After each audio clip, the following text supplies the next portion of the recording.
Good evening, Saturday, June 15, approximately 11:50 Central Standard Time. Coming off another day of large roving thunderstorms rampaging across the United States, several systems, and large areas of severe weather alerts. This area in here, basically the greens up here, Pennsylvania, just the very tippy touch of Pennsylvania and New York, large part of Ohio, large swath through the middle of Indiana and Illinois. All those greens and reds are either flood warnings, flood advisories, or flood watches. The reds are flood warnings as far as I can understand. Advisories and warnings are about the same thing. Now all of this coming out of Indiana over into Missouri there in the center of your screen. Those pinks now, that was all green and recently changed to pink, which is good because it means it came off of flooding conditions, and now it's just basically downgraded to severe thunderstorm watches or warnings. Still though, this entire corner down here of Missouri, flood warnings, watches, advisories, still some greens in here, some reds here, very dangerous, touching into Iowa, down through here, all these greens, sorry, that's Kansas, Oklahoma, and into the top of Texas there. Right about, let's see, right here at the top of Texas, still in the green. The orange there, I'm not sure what that is.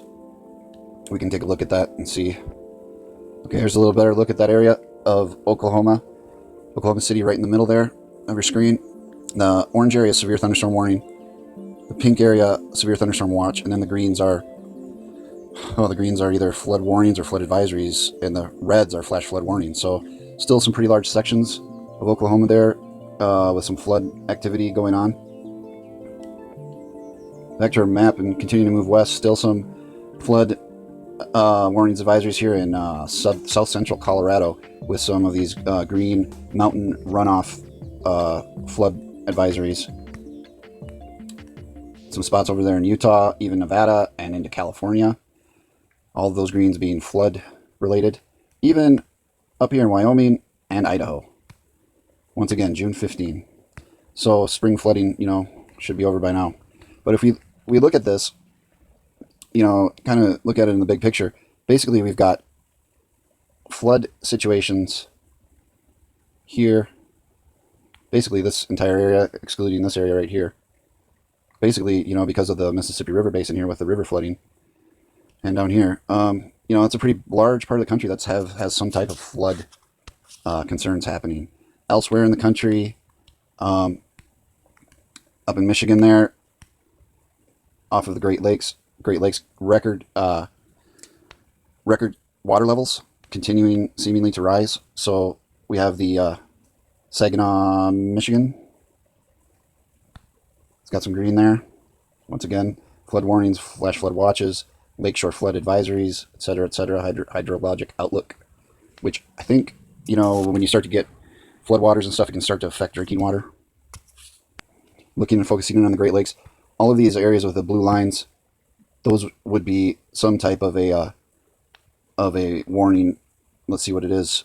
The blue area there, not that easy to tell because there's nothing blue over here. But basically, the Great Lakes, the water levels are high and they're cold. Also turbulent waters, heavy waves, rip currents. As a matter of fact, in this area of Ohio, in the center of your screen there, and the Great Lakes, they had a 4.0 earthquake, and I believe the epicenter was supposed to be right in that lake there. Let's go to the graphic. I believe the epicenter of the quake was right in this area. This being land, this is Canada up here. So this right here is the water, Lake Erie, I believe, and that's where the epicenter of that 4.0 was, right there.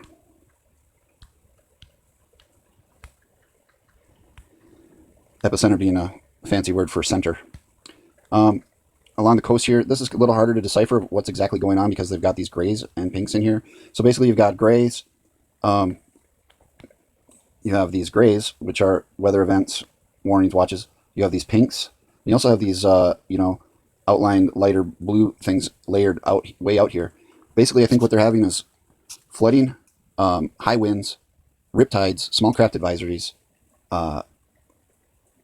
and high waves, turbulent water type situations.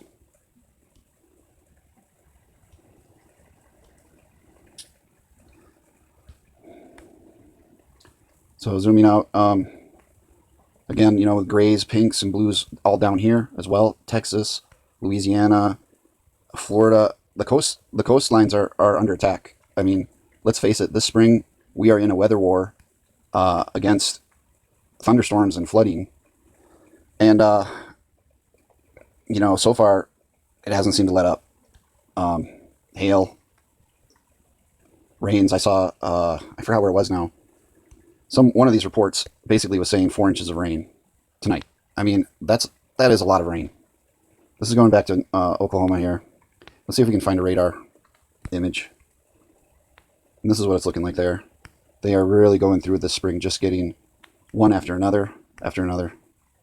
Unbelievable. The reds, they're obviously being the most intense areas at the front of that monster they're moving. And, it looks like it's moving right through, basically through center Oklahoma there. Looking at the temperature forecast through tomorrow night. Really, the only kind of summer temperatures that we're really seeing at this point, a little bit right there in Cali, Southern California here, Arizona, a little bit of Nevada there, and then Texas down here, and just a little bit of Arizona, or New Mexico, southern New Mexico there. I mean, otherwise, a lot of these temps here are pretty tame. Let's see if there's a... so this yellow down across the south here, and I guess kind of going in a horseshoe here from Oregon there, and then here a little bit, here a little bit, and here, and through here. These yellows approximately in the 85s to 95s. So, that's pretty, what I would consider normal. Some of those areas maybe a little warmer, but definitely abnormal temps when you're looking in these areas and down here. Pretty cool for this time of year, I would say. We keep seeing a cold air mass coming from Canada down into here. It's been ongoing and nonstop. So that seems to be the thing now with temperatures cooling, the cooling trend, and where the ice age, where the glaciers used to be, basically the glaciers were here in this area, maybe a little more down, and they were here. So it's kind of like those are the same areas that are cold now, where the glaciers used to be. But cold and wet continues. So we've had, no plant 2019 in the USA. Here's a story. According to the U.S. Department of Agriculture, the plant-eating pest has spread across China's southern border and is expected to spread across all the country's grain-producing area in the coming months. So I hope they can deal with that, because otherwise it's on schedule to take out quite a bit of crops of corn, rice, wheat, sorghum, sugarcane, cotton, soybeans, peanuts, among other cash crops. I don't really see an estimate on how much they think could be lost, but I hope they get a handle on it. Interestingly enough, other reports that China is now growing crops on the moon. That's interestingly coincidental, if you believe in coincidences. So according to China, seeds taken to the moon have sprouted. China's National Space Administration. Crazy days we live in. I want to take a look at some a little bit of forecasting. So these show the echo tops. This is kind of like what pilots might use, but they can also show really like these storms that are rolling through right now, in mainly like this line coming through. You can see how nasty some of those reds are. That's going to be tornadoes, and a lot of rain, a lot of precipitation, a lot of accumulation. With this round coming through tonight, I think I'm kind of, don't want to say it, but I think tomorrow we're going to wake up and start hearing about maybe some humanitarian crisis type situations, because Oklahoma, they got pretty much pummeled already. Amarillo area has been getting pummeled nonstop for 2 months. Missouri's been, having flooding. This part of Illinois, I don't think they're as bad off, but all of this right here did go through Iowa too, and Iowa's been having problems. Ohio after last weekend, they were having some flooding over here. This, they haven't been getting it quite as much, so hopefully they'll be doing a little better. But basically, this line from here, let me this line from Chicago to Amarillo has been getting hit for 2 months straight. And after this last round of what we're seeing right here with some of these echo tops, this is like the height, radar height of the storm. And the higher that is, the more crazy the weather, what's coming down can be. So 700 is pretty high. That 510 right there in the center, looks like Illinois. That's pretty high. And then you're getting all these 520s, 500s right down the line here, heading towards Amarillo. 570s and 560s there in Oklahoma.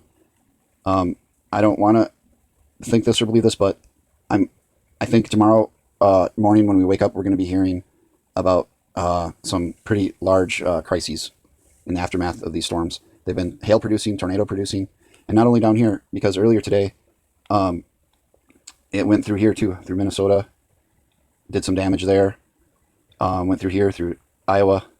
So let's stay alert and keep trying to do our best to be prepared for the worst. Basically, like these days, like you need to keep your eye on the weather, and you need to be ready for hail. Protect your cars. You need to be ready for tornadoes. More again tonight. More reports. Several reports of sirens not sounding or sounding after the severe weather had already basically passed through an area. And that seems to be a trend happening. I don't know why, but all of these situations are putting a strain on infrastructure, on roads, on bridges, on people's stress levels, on crops, on insurance companies who have to pay a lot more claims than they used to before the climate turned this extreme over the last 2 years. When we look at the map here again, this line from Chicago down to Amarillo down here, you can see that you've got basically like a warm thing pointing that way, and then a cold one pointing that way, and a warm one pointing that way, and a cold one pointing that way. And that's what we're getting. We're getting these warm air and cold air kind of colliding to cause these kinds of this kind of crazy weather. I'm pretty sure that's how it works. But here you see this cold air pushing down this way, and again, cool, wet, early summer. So